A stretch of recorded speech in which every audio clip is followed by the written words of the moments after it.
à ta pharmacie mon côté. Aucune pharmacie au monde n'a des médicaments appropriés pour traiter les prostatites. Yango wana ngai nde na mipesi na kati ya ba recherche oyo tosali tozwi solution. Je ne dis et c'est Zouama.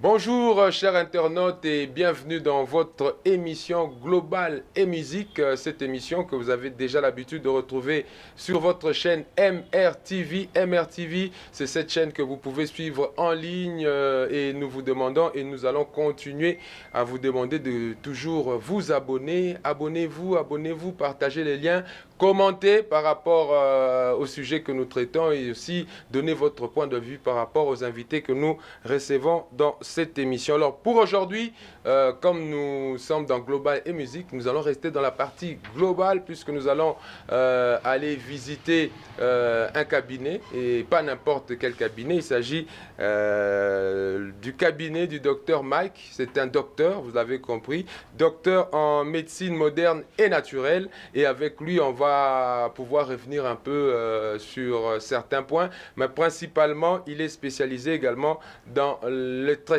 de la prostatite. Prostatite, bon, bah, prostate, na prostatite.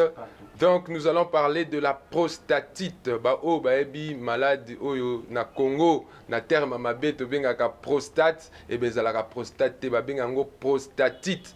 Débat correction oyo docteur Mike a pesaki biso avant émission nde tolingi tola ki sape ba ndeko na biso nyonso o baza na RDC bayeba comment est-ce que bakoki ko se soigner na prostate et puis comment est-ce que maladie wana ekotaka na kati ya nzoto mutu. Alors je me retourne vers le docteur Mike qui est déjà là. Bonjour docteur. Oui, bonjour et bonsoir. Voilà. Oui, je rappelle qu'on est dans la partie est de la République démocratique du Congo, donc Tozana Goma, docteur vraiment Moutamaël et vous sentir déjà. Alors docteur, je vous ai présenté, vous êtes docteur en médecine moderne, naturelle et également chercheur, mais principalement vous êtes focalisé dans quel domaine? Oui, je suis focalisé plus dans le domaine urologique. Hein? C'est-à-dire qu'il y a les hommes et les femmes. Pour les femmes, on les appelle les gynécologues. Chez nous, les hommes, c'est plutôt les urologues. Donc, mobali nyonso a koko za na problème il y a nzoto na ya partir mobali nde binobo landelaka. Nde biso wana. Parce que maladie oyo etali o basa obenga prostatite ndenge journaliste auta oloba.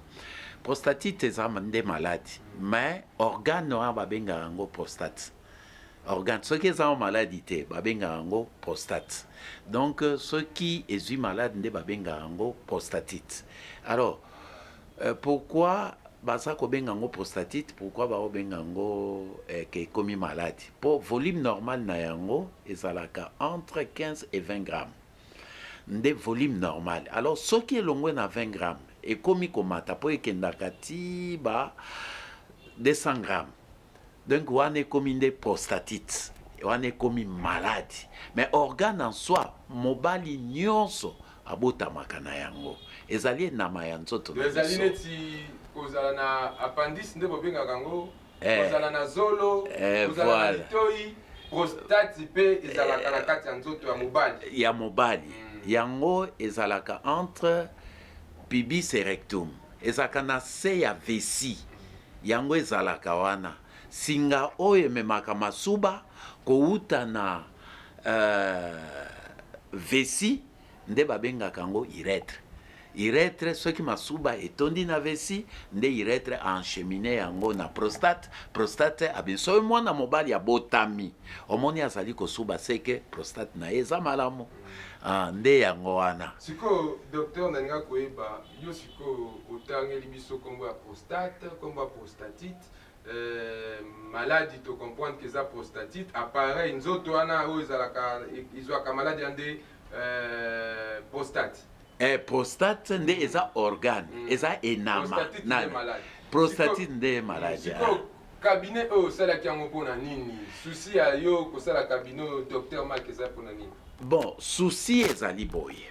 Kati ya ba recherche oyo ya biso ndenge tosalaki barecherche tomonaki ke kati na bagrands hôpitaux bagrands chercheurs jusqu'à présent ata pharmacie moko te aucune pharmacie au monde n'a des médicaments appropriés pour traiter les prostatites. Attendez ba président bakendaka ba poto wana o président bakebela boya belaki prostate. Eza ya pamba bako opérer so ba opérer nde baza ko bebisa yango.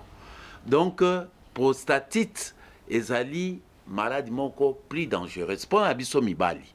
Po yebaka ngo ke pharmacie moko te na monde o ezali na kisi approprié pour na soki obeli maladie ya prostatite.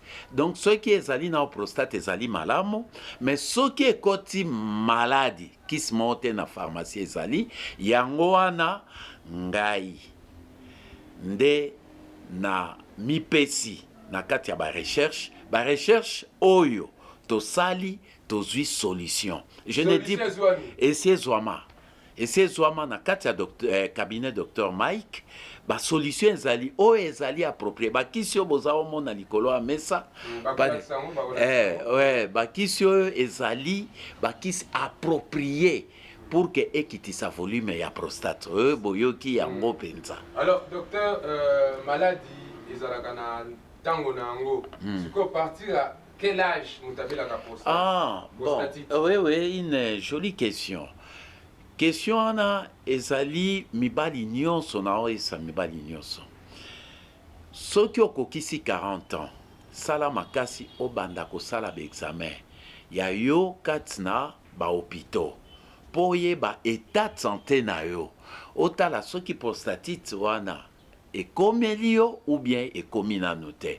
Ça l'examen otala volume à prostate ngana obi bien. Volume à prostate ezali entre 15 na 20 grammes. Donc ce qui est dépassé, banda soit déjà à disposition. Alors, bah symptômes nini, ceux qui m'ont mis kuti déjà maladie. Oui, ça va signe trouble tobengaka na lopoto trouble urinaire, c'est-à-dire masube bandi ko perturbé. Ya liboso na rope sabino par exemple, je d'urine faible. Ezali nini? Je d'urine faible ezali masuba l'air tozaka bomwana, soki oza osuba moni masuba ezako sauter. Mais soki obandi ko bela masuba ezako kweya awa na makolo. Mususu ezali oke kosuba. L'air oke kosuba okosilisa yango te. Donc oyoka lokolo osa isu quelques minutes pour osilisa yango. Hein? Yango wana ba obenga résidu post-mictionnel.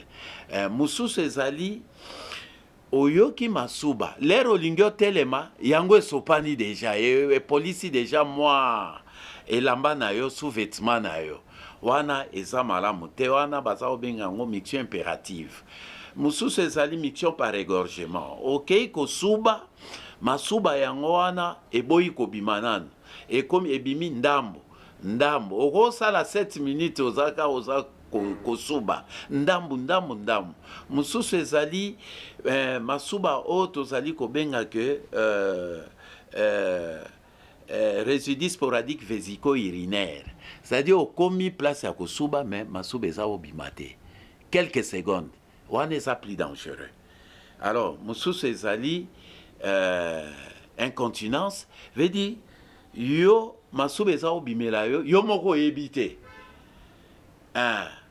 mususu pe masuba ekangami so ekangami yebaka ngo wana il faut batia yo sonde pour kozala soulage yango wana tokotisi par voie ya pénis na yo tokotisi sonde urinaire nde masuba esali nini ebimi wana yo latina nu sonde na mwa tango. Donc yango wana ozamona ce son mususu ezali pona nini oana masuba ekangama mingi bato ba masuba ekangamaka bato ya âge ya 50 ans jusqu'à 80 ans, hein, 90 ans, 100 ans, nous sommes plus exposés. Tozaka mingi exposés pour anini parce que masuba wana mingi ceux qui ne chokolo moni faiblesse sexuelle les autres benga faiblesse sexuelle et asthénie sexuelle. Pour ça ya moi c'est ali susute. Yebaka yango ke prostate jouaka des rôles. Rôle nango liboso. Le premier rôle de la prostate c'est faire passer les urines à la naissance jusqu'à un certain âge. Et tili wana yo. Et deuxième rôle, c'est la procréation. Donc, pour Nakobota, ce que vous avez pour ça, il y a moi si. Et ça, des prostates, a commencé la deuxième rôle. Donc, quand vous voyez la femme avec sa beauté, tout ça, chez toi, ça touche ton fond du cœur. Voilà un peu ça. Le rôle est et il y a prostate. C'est-à-dire, et comme il y a au linga moi si. On m'en allait, surtout âge à puberté. Moi, jeune garçon, comme ça, moi si, au combien moi, sensation, c'est toujours la prostate qui joue ses rôles. Donc, c'est un élément clé. Au bazako benga biso mobali, c'est la prostate. Alors, je rappelle à tous les internautes que nous sommes avec le Dr Mike dans son cabinet, le cabinet Dr Mike. Et avec lui, nous sommes en train de nous entretenir sur la prostatite. Prostatite, maladie ou taranakati organe prostate. Alors, to kozong est là, docteur, parce que compte tenu du temps, il y a internautes, nous continuez de vous abonner parce que ça c'est la première partie.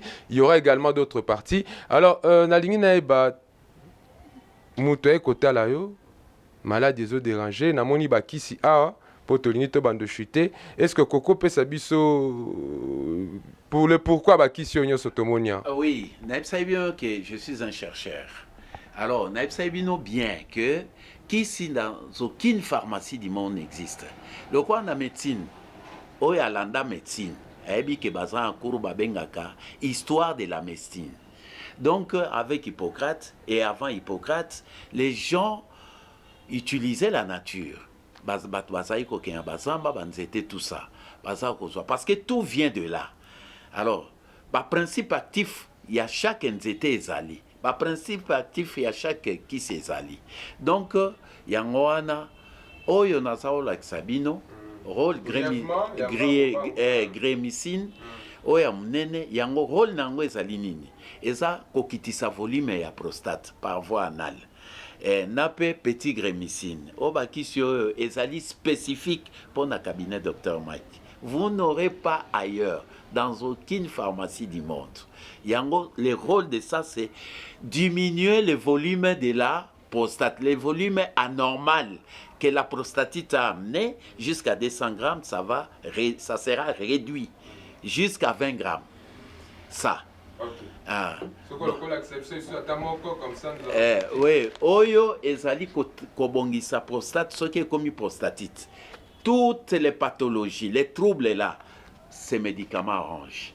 C'est vraiment un exploit. Je ne dis pas à 100% que Nazali ko soigner batu nyonso, non. À 75%, il y a une grande réussite. C'est ça. Et c'est ça, c'est pour les cancers. On traite les cancers de la prostate. Voilà, sauf le 4e stade. Mais les 3 stades, c'est probable. Alors, docteur Mike, Olobi Makambu, il y a Kitoko Mingi, Tolandi, Toyoki. Est-ce que le produit Oyo est certifié? Et puis, pourquoi est-ce que Tokakake prostate est prostatite est inguérissable? Est-ce que qui soit certifié? Pourquoi bisoto ebika kezala mutabika kate? Te mutabika kate wana bango balobi. Mais biso comme chercheur, bisoto eko changer ba donne wana. Ba kisi o eza kobikisa. Eza pe certifié. Donc ezali kobikisa parce que toko croiser bras te po ba firme pharmaceutique ba échoué. Ba mindele ba échoué. Non. Les c'est qui singa mingi. Bon, dans le monde scientifique, les autres au monde à puissance et que chinet et komikuna. C'est pour travailler qui pour que arriver quelque base à la puissance. Alors bisopé na Congo. Alors avec le cabinet Dr Mike, bisopé to sali ba recherche na biso, nous sommes arrivés quand même enfin de trouver les médicaments appropriés pona ko diminuer volume à prostate pour que mutu a reprendre son vie naie tel qu'il était. Voilà, alors on va pratiquement terminer, mais ce n'est que la première partie. Je rappelle aux internautes, abonnez-vous, allez sur les liens, cliquez sur j'aime et continuez toujours à nous encourager et on pourra également vous donner ce qu'il y a de meilleur. Alors, tu limites aussi l'Issana, yo, docteur Mike, moi message. Oui. Oui. Et puis, rappeler que ça dans la première partie, deuxième partie, vous allez un peu plus en profondeur. Oui, message à cabinet docteur Maïs Aliboy. Mibali nyonso bazala qui n'a inquiétude que la prostatite est inguérissable. Bokende isute ko se faire ba pasolabino, ba ça l'intervention chirurgicale. L'intervention chirurgicale tue.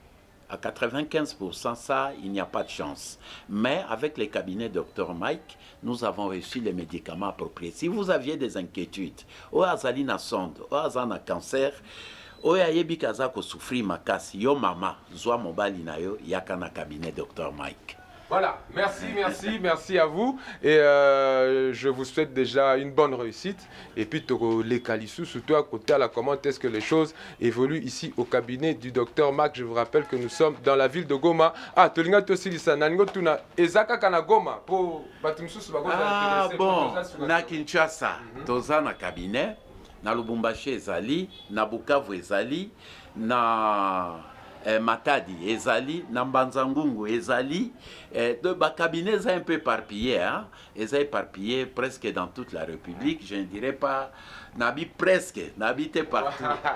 Mais le grand travail a déjà été fait. Voilà, merci à la réalisation de Rajas Prod et j'aimerais que vous continuez, comme je le dis, à vous abonner parce que le nombre d'abonnements nous donne encore le temps de pouvoir maximiser le travail. Voilà, alors je salue en passant Platini Oazolandabiso à partir à Kinshasa. Je n'oublie pas nos amis qui nous suivent également à travers le monde et je tiens encore à remercier une fois Rajasport pour le grand travail abattu. On se retrouve à très bientôt. Merci à vous.